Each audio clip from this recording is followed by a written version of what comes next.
Selamat Shalom, selamat siang. Renungan firman hari ini dengan tema kuasa salib Kristus. Firman Tuhan terambil dari Yesaya 53 ayat 1 sampai 5. Saya akan bacakan. Siapakah yang percaya kepada berita kami? Dengar. Dan kepada siapakah tangan kekuasaan Tuhan dinyatakan? Sebagai taruk ia tumbuh di hadapan Tuhan, sebagai tunas dari tanah yang kering ia tidak tampak. Semarak pun tidak ada, sehingga kita memandang dia, dan rupa pun tidak, sehingga kita menginginkannya. Ia dihina dan dihindari orang. Seorang yang penuh dengan kesengsaraan, yang biasa menderita kesakitan. Ia sangat dihina sehingga orang-orang menutup mukanya terhadap dia. Dan bagi kita pun dia tidak masuk hitungan. Tetapi sesungguhnya penyakit kita lah yang ditanggungnya, dan kesengsaraan kita lah yang dipikulnya. Padahal kita mengira dia kena tulah, dipukul dan ditindas Allah. Tetapi ia ditikam oleh karena pemberontakan kita, dia diremukkan oleh karena kejahatan kita. Ganjaran yang mendatangkan keselamatan bagi kita ditimpakan kepadanya, dan oleh bilur-bilurnya kita menjadi sembuh. Saudara, di dalam Yesaya 53 ayat 1 sampai 5 ini adalah nubuat Yesaya tentang Yesus harus mati di atas kayu salib. Apa yang Yesus kerjakan di atas kayu salib, bagaimana Yesus akan mati di atas kayu salib, bagaimana yang dia kerjakan, dia sebagai tunas Daud, dia sebagai keturunan Daud, dia sebagai pribadi yang diutus dari Allah untuk datang ke dunia untuk melakukan tugas, yaitu penebusan di atas kayu salib. Ini nubuatan tentang Mesias atau Tuhan Yesus penyelamat yang harus dia kerjakan di atas kayu salib. Kenapa Yesus harus mati di atas kayu salib? Karena Adam yang pertama sudah jatuh di dalam dosa. Karena mengikuti bujukan hawa nafsu yang dilakukan oleh iblis melalui si ular. Oleh sebab itu, Allah mengambil inisiatif, dia harus menurunkan pribadi yang kudus, yang tidak bercacat, yaitu Yesus Kristus Tuhan. Dia turun ke dunia, dan ini nubuatan tentang bagaimana dia harus menebus manusia dengan mati di kayu salib. Dan itu yang Yesus lakukan.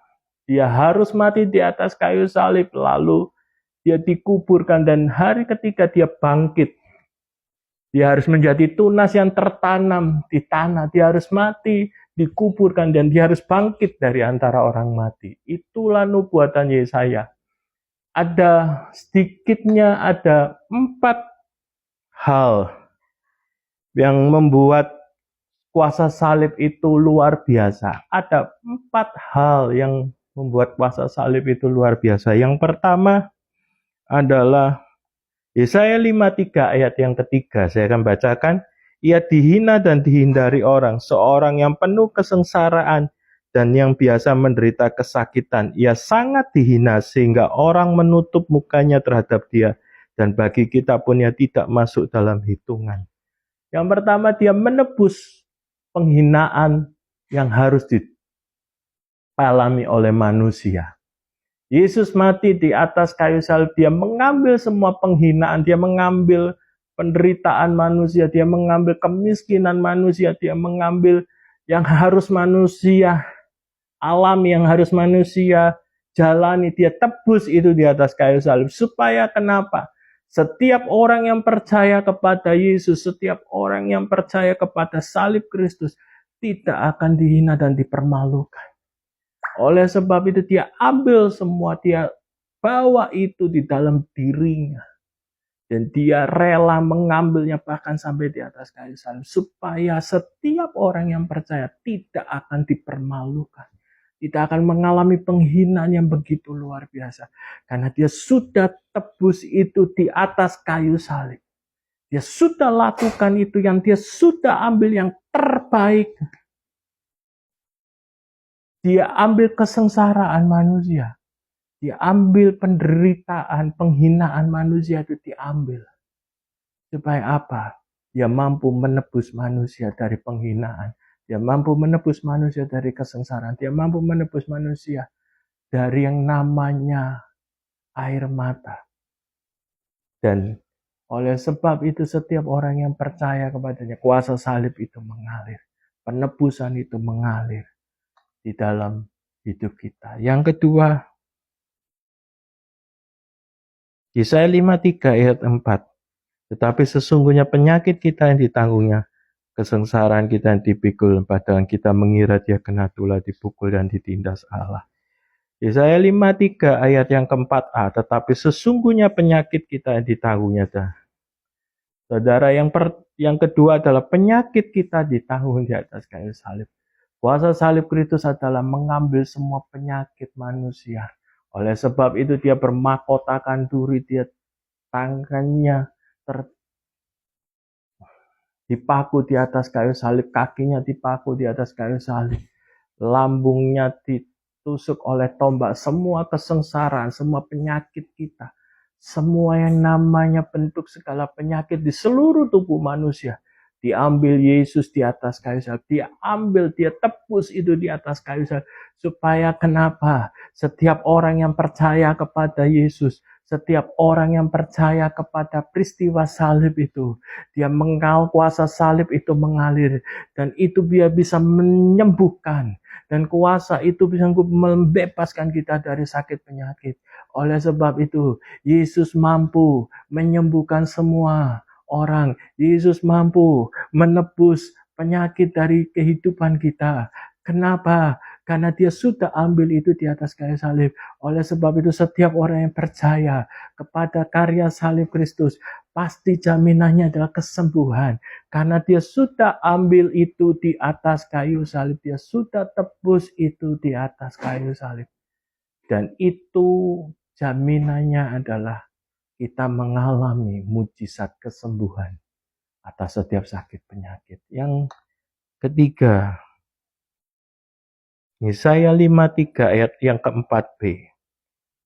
Kesengsaraan kita yang dipikul, padahal kita mengira dia kena tulah, dipukul dan ditindas Allah. Yang ketiga adalah kesengsaraan manusia yang ditebus.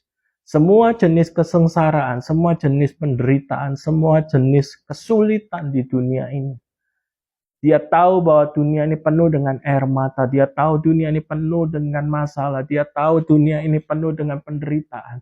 Oleh sebab itu dia harus mati di kayu salib. Darahnya tertumpah di dunia ini untuk menebus kesengsaraan, penderitaan, air mata di dunia ini. Untuk dikalahkan di atas kayu salib. Dan oleh sebab itu setiap orang yang percaya kepada Yesus, setiap orang yang percaya pada peristiwa salib, dia akan mengalami pembebasan. Ada kuasa yang membebaskan dia dari kesengsaraan, air mata dan penderitaan. Karena dia sudah ambil itu, dia sanggup membuat jalan keluar atas setiap masalah. Karena apa? Dia sudah menebus dunia ini, dia sudah menebus diri kita, dia sudah bayar harganya di atas kayu salib. Oleh sebab itu setiap orang yang percaya tidak akan mengalami dipermalukan. Hari ini percayalah bahwa Yesus sudah melakukannya di atas kayu salib. Dia sudah ambil kesengsaraan, air mata, penderitaan selama di dunia ini. Dia sudah bawa itu di tubuhnya. Dia sudah bawa itu waktu dia mau naik di atas kayu salib. Dia sudah bawa itu waktu dia mati di kayu salib. Dia sudah bawa itu waktu dia harus menyerahkan nyawanya kepada Allah Bapa. Dia pribadi yang sudah mati untuk menebus. Salib adalah penebusan, pertukaran. Ada orang yang harus menanggung kesalahan kita yang luar biasa, yaitu Yesus yang kudus, yang tidak bersalah, tidak berdosa. Dia rela menanggung di atas kayu salib.